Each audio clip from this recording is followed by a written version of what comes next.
मुझे उनका आनंद आनंद धन्यवाद के उपलक्ष्य में ये कार्यक्रम छोटा सा है। गुरु सदगुरु अगर कभी किसी को चुन ले, छांट ले एक बात, या कोई सदगुरु की शरण में आ जाए और सदगुरु अपना ले उसे, दोनों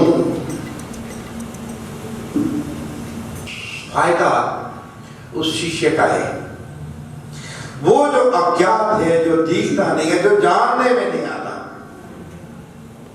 जो दिखता नहीं है, जानने में नहीं आता, सदगुरु उसको जना सकने की क्षमता रखता है। आपके सामने वो सत्य हो, आप जान नहीं पाएंगे। तुम्हारे भीतर, सभी के भीतर वो परम सत्य विद्यमान है। शायद मेरे हाथ जितना आपको दिख रहा है वैसे ही सत्य सामने है, पर दिखता ही नहीं है, समझ नहीं आता। वो भाषा, वो ढंग जान करके उसको जतलाना, बताना, डिटेल देना, वो सिर्फ सदगुरु को ही आता है। परमात्मा सभी के भीतर है, सभी के साथ है, चाहे दुष्ट हो, चाहे पापी हो, चाहे नीच हो, चाहे शुद्ध हो, परम श्रेष्ठ हो, ज्ञानी हो, वो सदगुरु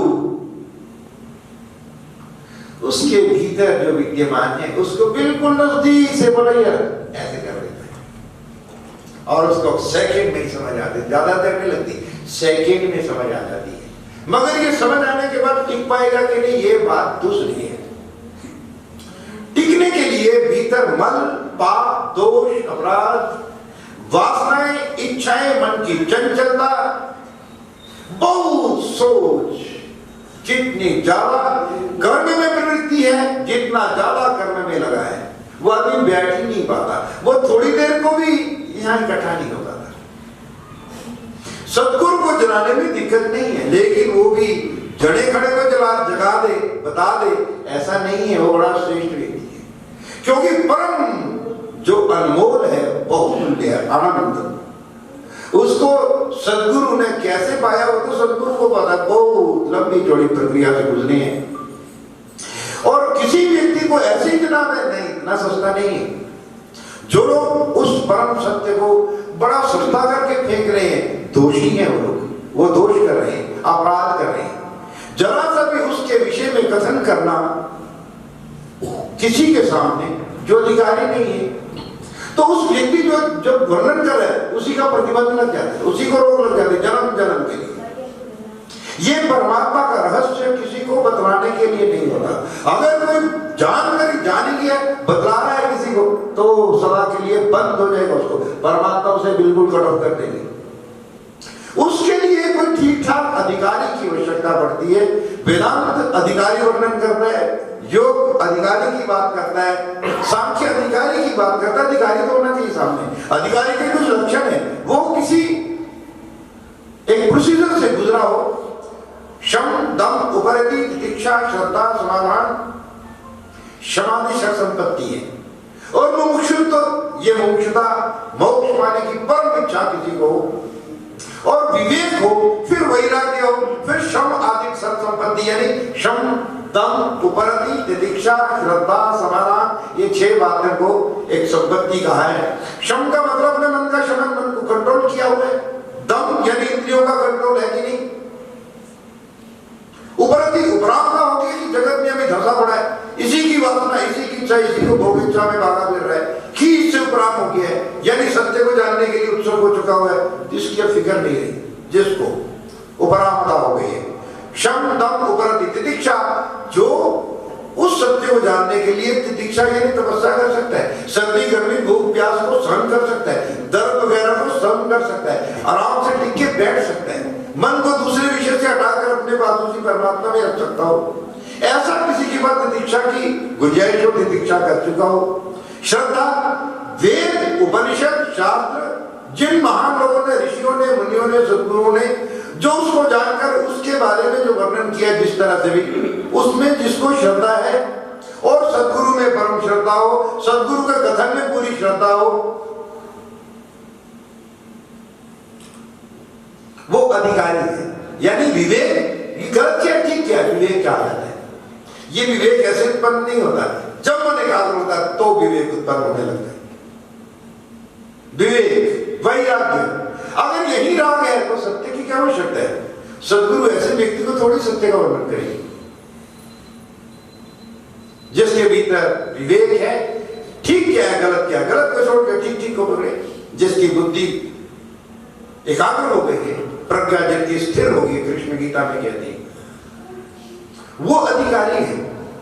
श्रद्धा, विवेक और वैराग्य, जिनको जगत की वस्तुओं में ही राग है। कहते हो सदगुरु के पास कौन जाए? जिसको तीनों जगत के, तीनों लोगों के सुख अब आकृष्ट नहीं करते हैं, अपनी ओर नहीं खींचते, जिसका मन उन सुखों की तरफ ललायत नहीं है, भागता नहीं है, वो व्यक्ति उस सुख को, परम सुख को जानने के लिए, प्राप्त करने के लिए अगर उत्सुक हो, तो वो व्यक्ति जगत को छोड़कर उस परम सुख को प्राप्त करना चाहे तो किसी सदगुरु की शरण में जैसा भेदने का है।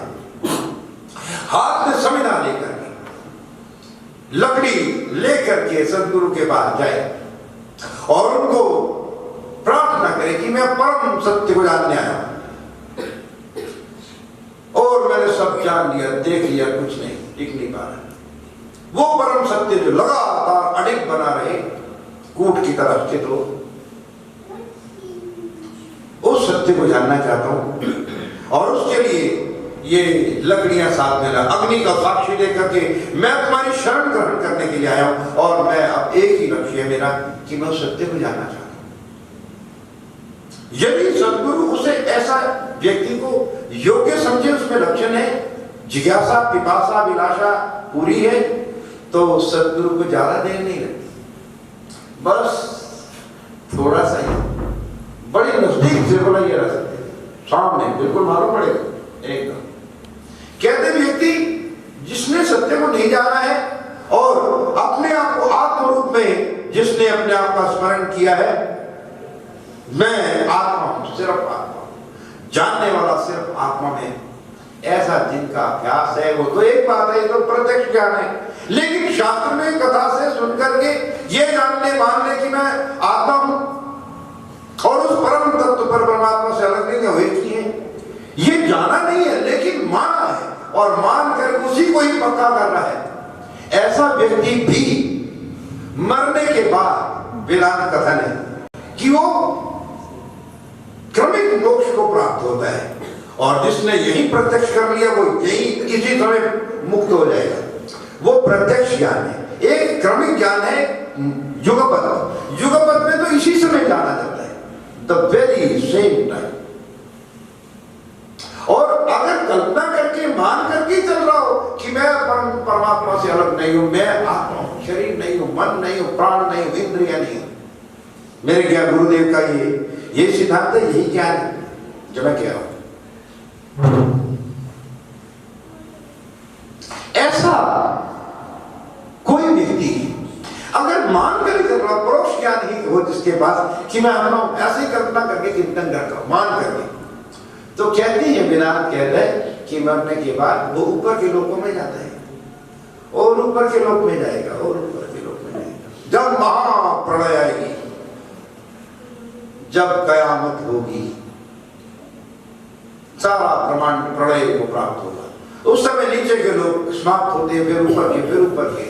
वो व्यक्ति ऊपर के लोगों से ब्रह्मलोक में पहुंच जाते हैं, सातवां लोक में, भूत भव स्वाम महा जरा तब सत्य लोक में पहुंचेगा। कहते हो सत्य लोक कैसा है? बोला जब प्रलय होगी, जब वो समाप्त होने वाला था, ब्रह्मा जी खुद विद्यमान होकर के उन जो वहां पहुंचे हैं परोक्ष ज्ञान के आधार पर, उस सत्य को, आत्मा को, परमात्मा को जाना नहीं है लेकिन माना है पक्की तरह से कि मैं शरीर नहीं हूं, शरीर नहीं हूं, मैं नहीं मरता हूं, मैं जन्म नहीं, ये तो माया, ये मैं नहीं हूं। ऐसा जिनका परिपक्वता हो गई हो, महाप्रलय के समय वो ब्रह्म लोक में जाते, नीचे के लोग समाप्त हो जाते, ऊपर की बारी ब्रह्मलोक में जब समाप्त होने से वाला हो, उस समय ब्रह्मा खुद गुरु रूप में बैठ करके उन व्यक्तियों को जो वहां पहुंचे हुए उनको वो ज्ञान देते हैं। यहां वो ज्ञान समझ नहीं आता, लेकिन ब्रह्मलोक की खूबी है, ब्रह्मलोक में एकदम स्पष्ट समझ आता है। कहते कैसा? वेद कहता है धूप और छाया जैसे अलग अलग बराबर दिखती है। धूप बिल्कुल नजर आती है और छाया नजर आती है। यहां पर ये छेद पड़ रही दिखती है, इधर प्रकाश दिखता है, इधर छाया दिख रही है। इस तरह वो सत्य समझ आता है एकदम, वहां का प्रभाव जैसे और ब्रह्मा जैसे गुरु सामने बैठे हो। लेकिन वो बड़ा लंबा प्रोसीजर है। यदि किसी को अभी इसी जन्म में जिज्ञासा है, पतंजलि महर्षि योग शास्त्र में कहते हैं तीव्र संवेगा नामासन्ना, जिनको तीव्र संवेग है, जिनकी ललक तीव्र है, जिनका प्रयास, जिनकी तपस्या तीव्र है और दिन रात सत्य में ही को जानने में और प्रतिष्ठित होकर के मोक्ष के लिए लड़ाई में, ऐसा व्यक्ति सदगुरु के पास जाए तो वो सदगुरु सत्य को यही उसी समय दिखा कर, इसी समय युगपत, इसी समय मुक्त मोक्ष जीवन मुक्त कर देती है। उसका शरीर से होने वाले कर्म, मन से होने वाले कर्म, इंद्रियों से होने वाले कर्म, जो सुख दुख भय मृत्यु जन्म बंधन ये इत्यादि सब नीचे गिर जाते हैं। वो व्यक्ति जो परम सत्य रूप है वो सामने आ जाते हैं। यही व्यक्ति हो रहा है। सदगुरु की इतनी बड़ी महिमा, इतनी क्षमता है। जैसा काम ये व्यक्ति जो ऐसा करवा सकने की क्षमता रखता हो, तब तो सदगुरु के पास जाए। वरना टाइम पास क्यों कर रहे हो? यानी टाइम फेल, वो टाइम फेल है, पास नहीं है, टाइम फेल कर रहे हैं।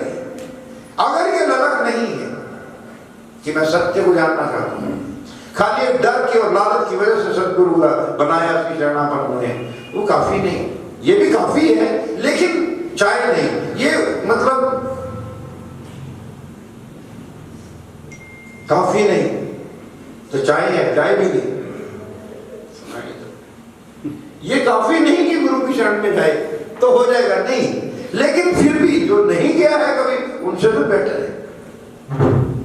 और एक ललक सदगुरु के पास तब जाना चाहिए यदि आपके चित्त में, मन में यह कांक्षा हो, मैं सत्य को जानना चाहता हूं। बस मैं उस सदगुरु की शरण में हूं जिन्होंने जीवन भर उस परम सत्य की बात की है। कभी चुटकुला, कभी कहानी, कभी मजाक, कभी नहीं, जीवन में था ही नहीं। उसी स्वरूप में लगातार निष्णात। मैं अपने प्रभु को मानूं न मानूं, पर मैं गुरुदेव के प्रति पूर्ण आस्थावान हूं। जिनको ये दिग्दर्शन हुआ है, जिनको ये अनुभूति है, जिनको रियलाइजेशन है,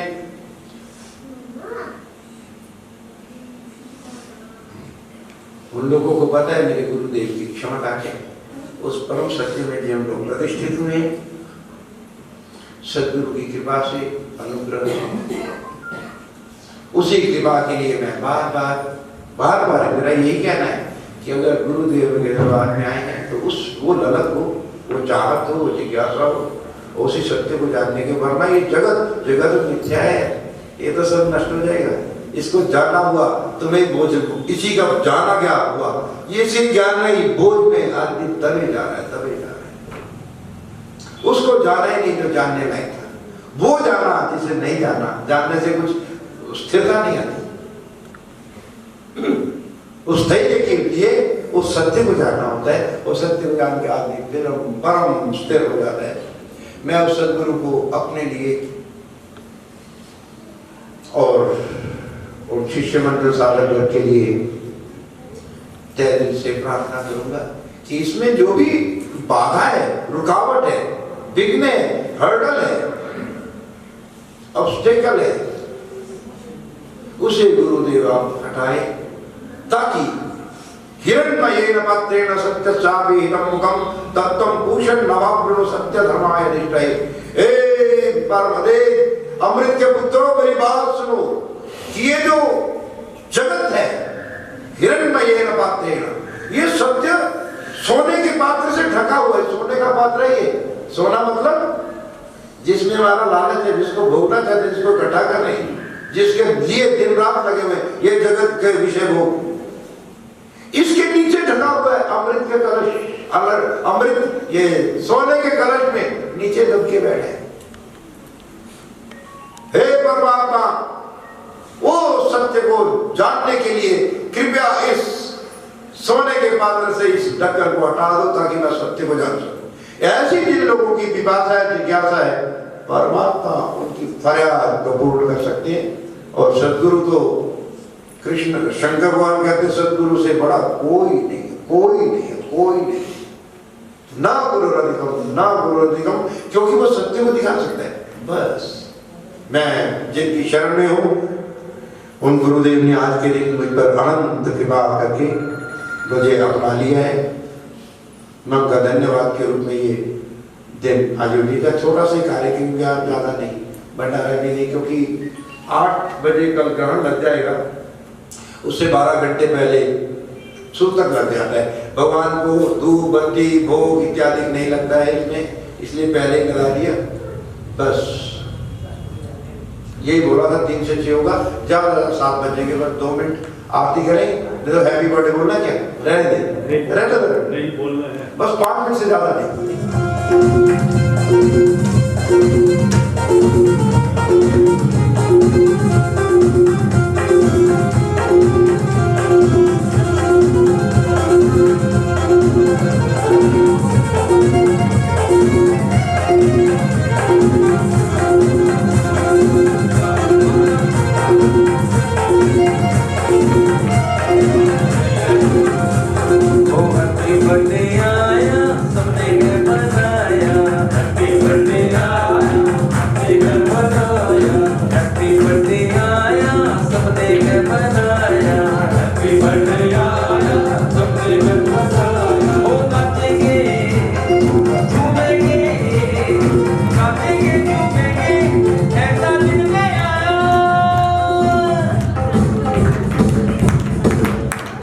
हैप्पी बर्थडे आया सबने बनाया, हैप्पी बर्थडे आया सबने बनाया। बार बार दिन ये आए, बार बार दिन ये गाए, बार बार दिन ये आए, बार बार दिन ये गाए। और जियो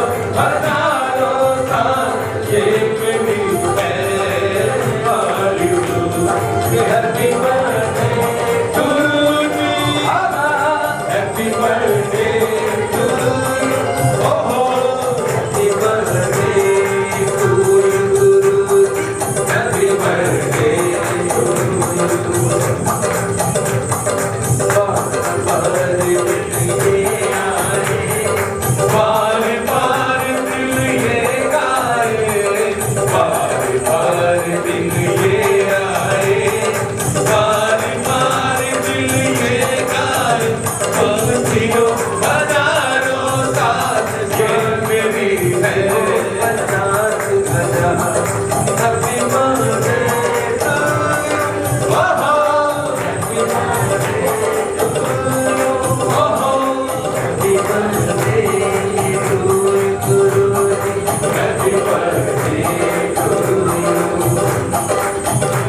भाग जग जाणगे साडे भाग जग जाणगे ओ साडे भाग जग जाणगे ओ साडे भाग जग जाणगे ओ साडे भाग जग जाणगे साडे जीवन जी मेरा गुरु नाम के साडे भाग जग जाणगे साडे जीवन जी गुरु मेरा नाम ओ साडे भाग जग जाणगे ओ मन के मैं तेनू किसे होर नू बनाया नी मन के मैं तेनू किसे होर नू बनाया तेरे वाजो शीश किते होर मैं झुकाया नी तेरे वाजो शीश किते होर ना झुकाया ओ साडी सुती होई किस्मत दा ओ साडे भाग जग जाणगे साडी सुती किसे मती जमता ओ साडे भाग जग जाणगे ओ साडी सुती नची गुरवरदा के साडे भाग जग जाणगे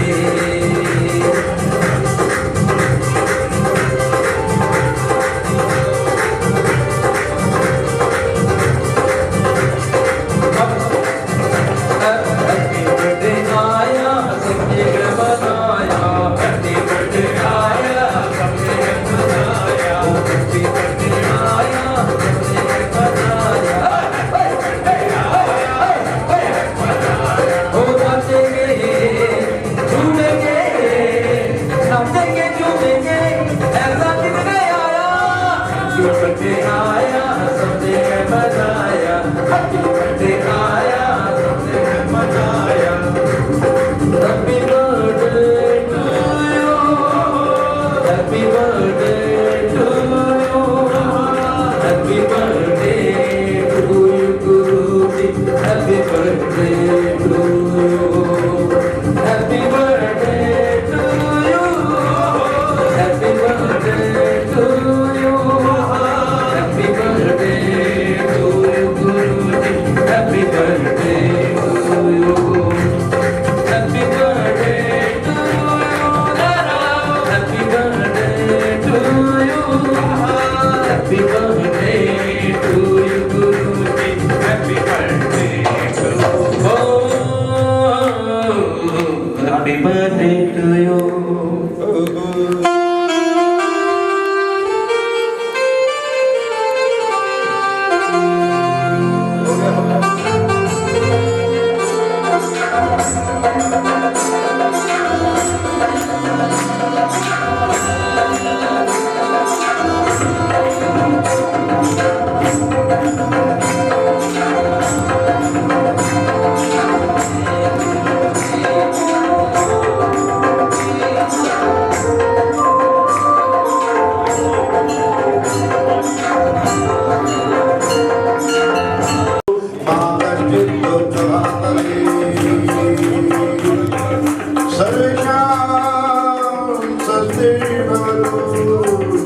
सर्वेषां शान्तिर्भवतु सर्वेषां मङ्गलं भवतु सर्वेषां पूर्णं भवतु ॐ ब्रह्मा मुरारी त्रिपुरान्तकारी भानु शशिभू विष्णु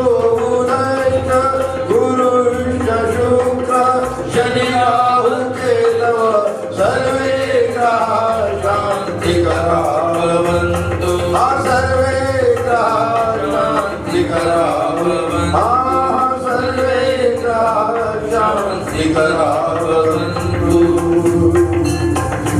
बोलो श्री सद्गुरुदेव भगवान की जय भगवान की जय आद्या शक्ति मैया की जय साचे दरबार की संत सनातन धर्म की जय श्री गुरु पंचायत की जय आर्य आनंद की जय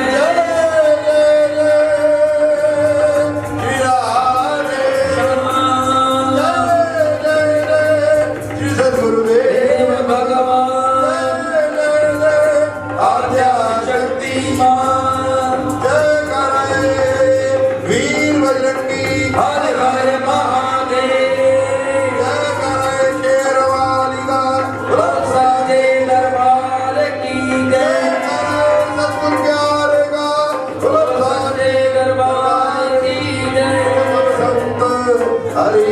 भक्तन की जय।